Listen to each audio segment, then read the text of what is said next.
Welcome to Theory of Pets. I'm a passionate pet owner with a drive to help others like me uncover the truth about the pet industry and what goes on behind the scenes.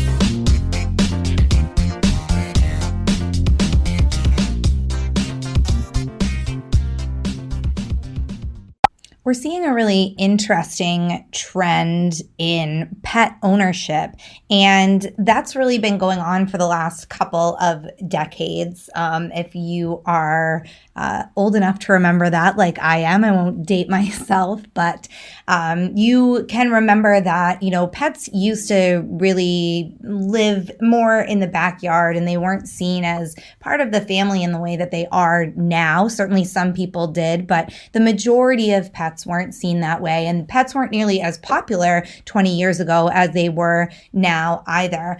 So today I asked Mark Cushing to be a guest on the show. He has a new book coming out in about a month. September 8th is the release date.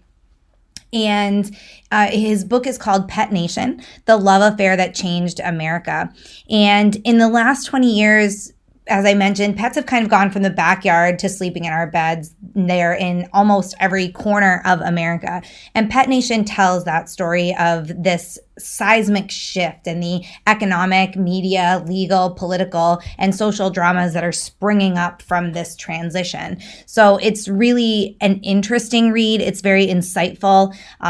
I have been working in the pet industry for almost 2 decades now, and there were some really surprising things in here and some great stories. I would highly recommend it to anybody that is interested in pets or in this sort of transformation that we're seeing in the way that pets are being treated. So today I spoke with Mark. He talks a little bit about the book, but he's also the founding partner and CEO of the Animal Policy Group. He's a graduate of Stanford. He acts as trustees counsel for Lincoln Memorial University. He's also served as an adjunct faculty and lecturer at Lincoln Memorial University, Lewis and Clark College, as well as the University of Oregon Law School. So he really has a lot of background in dealing with laws surrounding pets and animals, and has just a wealth of knowledge. So I asked him a lot of kind of different questions, and we do talk a little bit about the book, but he has some great information to share about some really neat little fun facts about pets through history and some of the research that he's done. I'll let you listen to my interview with Mark. And of course, if you guys have any questions or you're looking for more information, there's some links under the podcast that will take you to some websites for more information, as well as our website, theoryofpets.com. So I grew up outside Portland, Oregon, and I know you're in Maine. Not everybody knows that a coin toss back in 1848 between a fellow from Boston and a fellow from Portland, Maine, decided the name of Portland, Oregon. So, really? A little fact for your Maine neighbors. So yes, I grew up in a kind of traditional family, 4 brothers and sisters, and headed to college at Stanford, California, and came back. I was a business trial lawyer. I tried a lot of lawsuits and got used to arguing for a living and making a point, if you will. And one thing led to another, and eventually I was based in Washington, D.C., a partner for a large firm, and a very close friend of mine in my former law firm in Portland represented Banfield. Banfield had begun with one hospital, and by then was 2005, easily the largest veterinary group in the country. And I got involved for a whole coalition in the pet industry. Just about everybody was part of it, to try to change the whole approach to microchipping of pets. And the issue, which your audience might find interesting, was that a particular company had a scanner and the chips, but you had to always link up that scanner with that chip or it couldn't be read. And so lots of times shelters would find a pet, dog or a cat, and they'd scan it and they could tell there was a chip, but they couldn't read it, and that obviously defeats the purpose. So I got Congress to take some action that led to a much better result, and it got me on the map, if you will, in the pet world, and that's really when it took off. So now I have a group called the Animal Policy Group. And 15 years later, we're 8 people.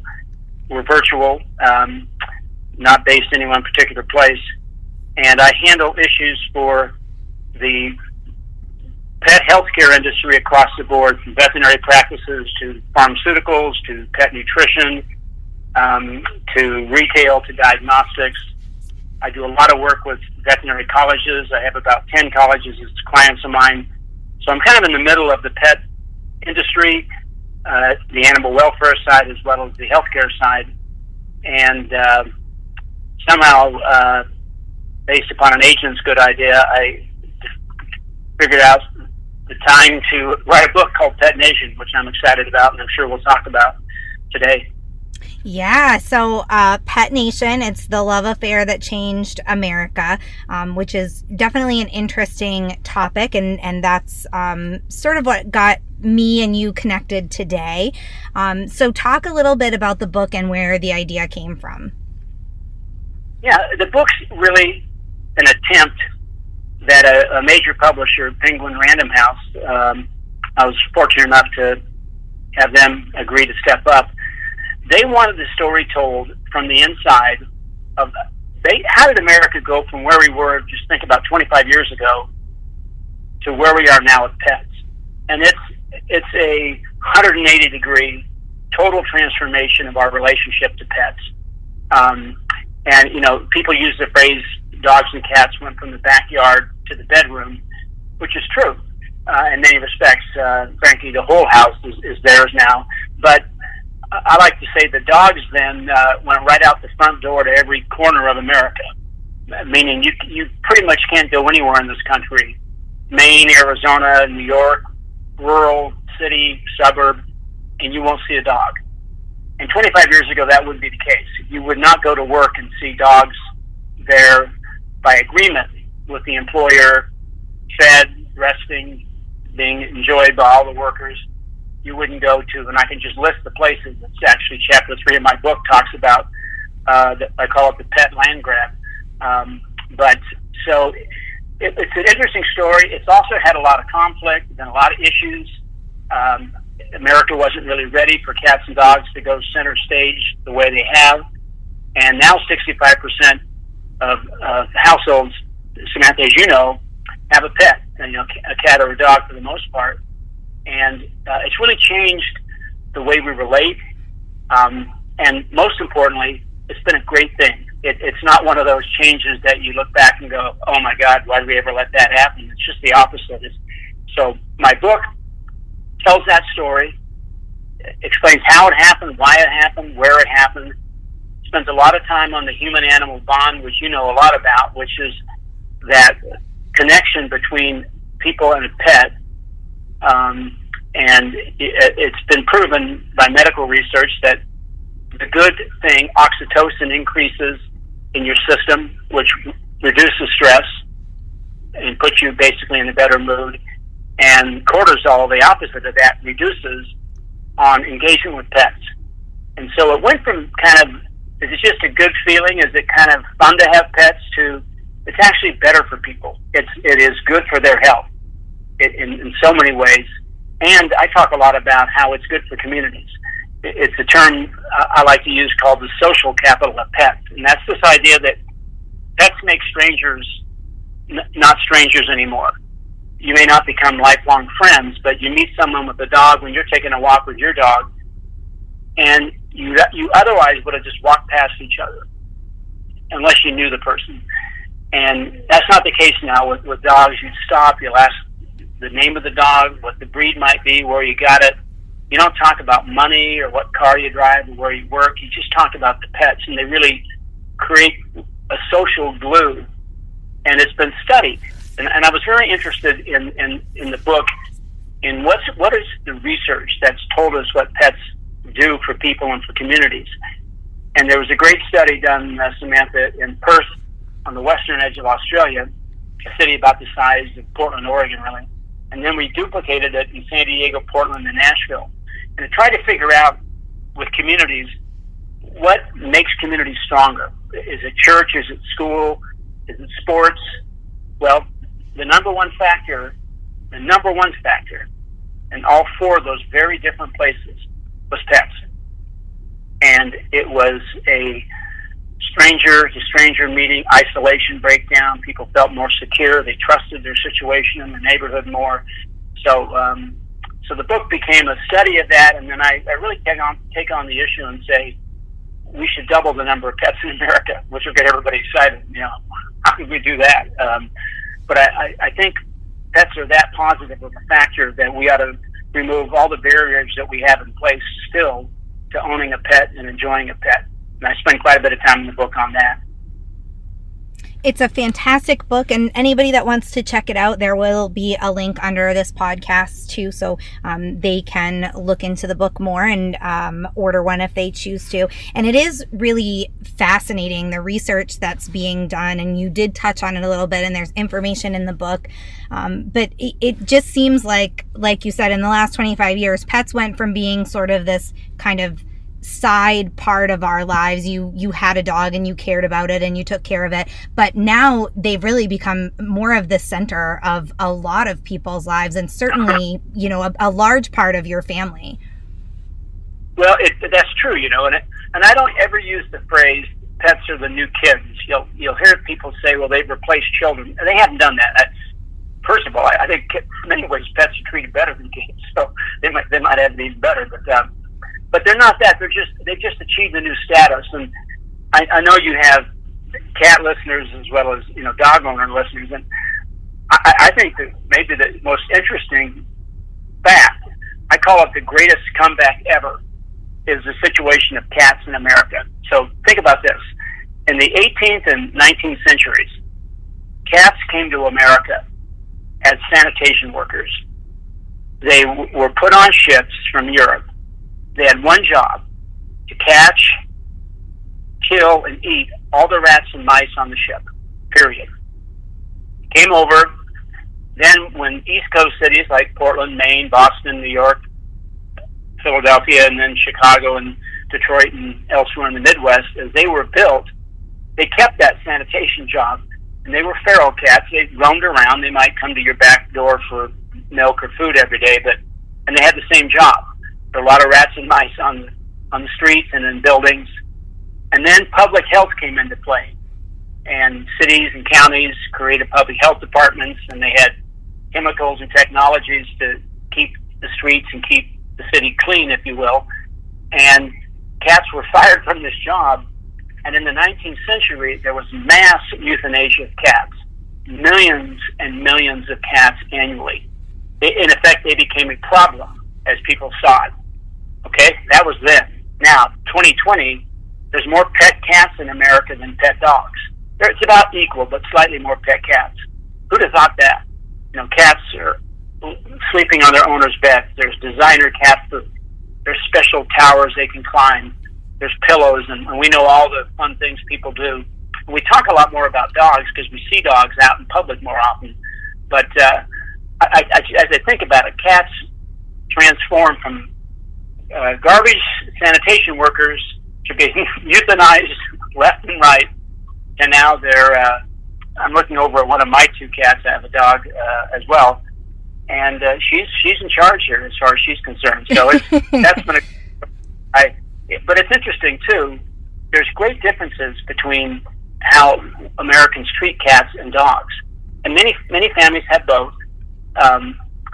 And many are, you hear people say, I'm a cat person or I'm a dog person. Well, I like both. They're so different, but we spend a lot less money on cats than dogs. We take cats to the veterinarians less often. We spend less money on medications and on health products for cats. We spend less money on food for cats, toys, outfits, training, of course, just a whole number of things. So it's really interesting how. And that may never change. I don't know whether cats would want that to change. If we created cat parks in your park in Bangor, Maine, would people take their cat out and put them in a cat park?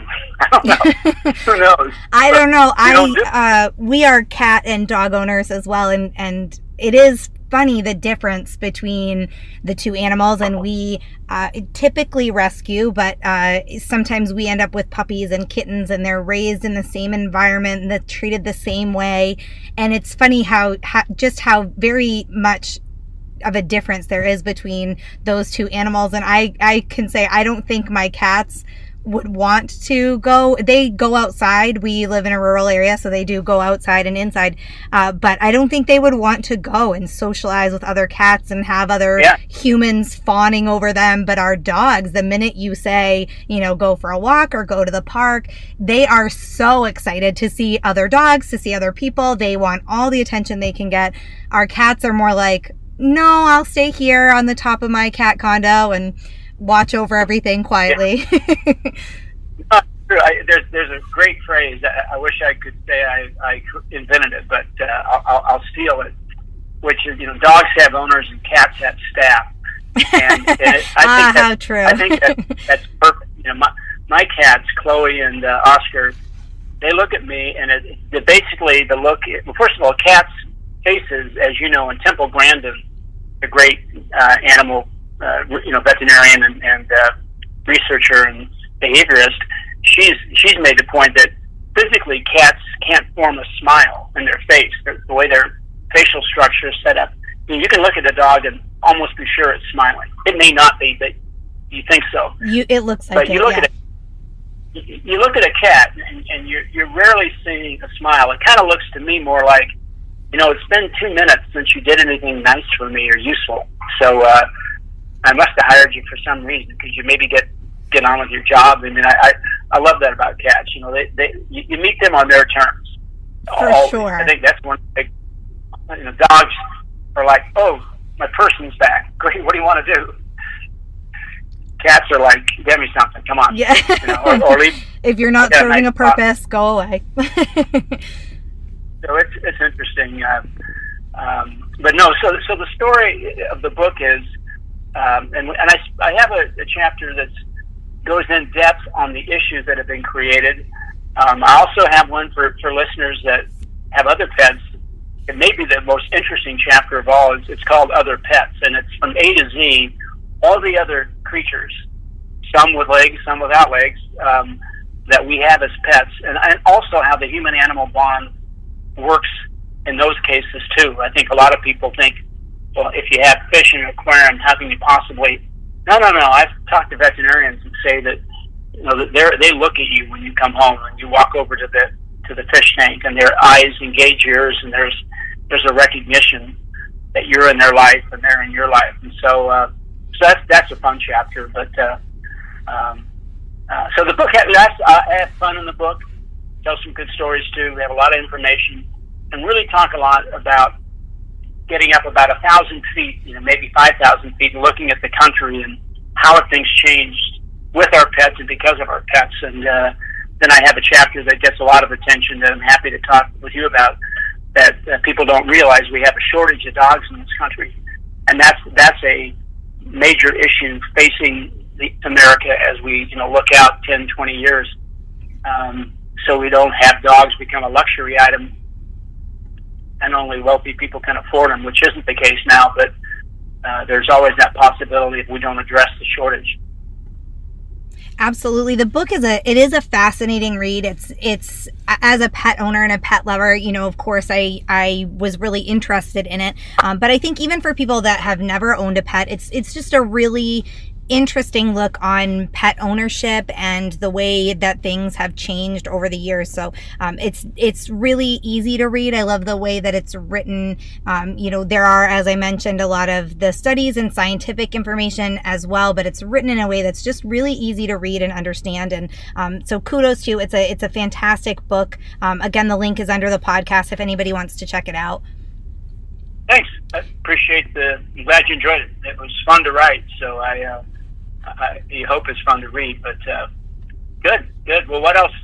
There's lots of other things we can talk about with cats, dogs, and pets. So So the other thing I wanted to talk about. This is kind of an interesting year for everything really. But specifically, a lot has changed as far as how we acquire pets. And there's been some other changes with social distancing. People are looking for, that companionship more. Can you talk a little bit about this year and the different changes? Yeah, I sure can. It's the year of COVID, and hopefully not the decade of COVID, but we don't know right now where this takes us. And pets have been in the center of it in some very interesting ways. So I'll just mention them, and then I'll talk about them a bit.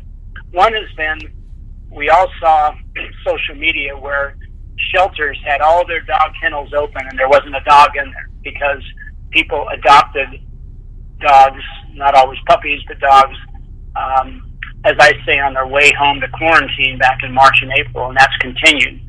And that we may see the pet dog population increase as much as 2 to 3% nationally because of that. So that's fact number one, very interesting, which led to people being home with their pets. It wasn't just an evening and a weekend thing. Now it's a Tuesday and you're working at your desk at home, but you're engaged with your cat or dog, which caused people to notice things. And veterinary practices, for the most part, and this may surprise your listeners, but veterinary practices across America, again, rural, urban, suburban, small practices, big practices, their business grew in 2020 already, in 2019. And you're thinking, how could that be? More people are out of a job, hopefully temporarily, and COVID and everything, but people paid more attention to their pets and their health care. They had more questions about it. They saw things they'd never seen before. So that changed. That was interesting, right? And so veterinarians have done well. And we're facing right now a very serious shortage of veterinarians in America and vet techs and nurses. And this has put real pressure on practices that just literally, people have their own stress in their lives, but they have that much demand for their services. Well, the next thing that happened that was very interesting is finally we're seeing animal health care, veterinary care, follow 30 years of human experience with telemedicine.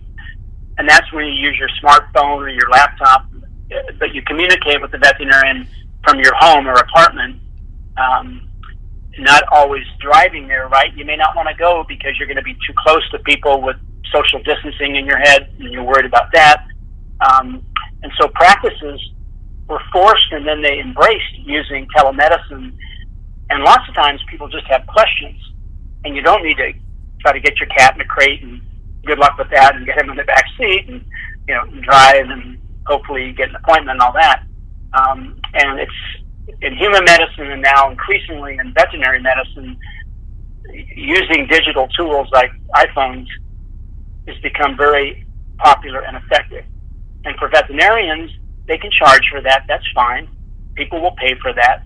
And and that's not going to go backwards once COVID settles down, if it ever does. So I think that's a fundamental shift in how people care for their pets.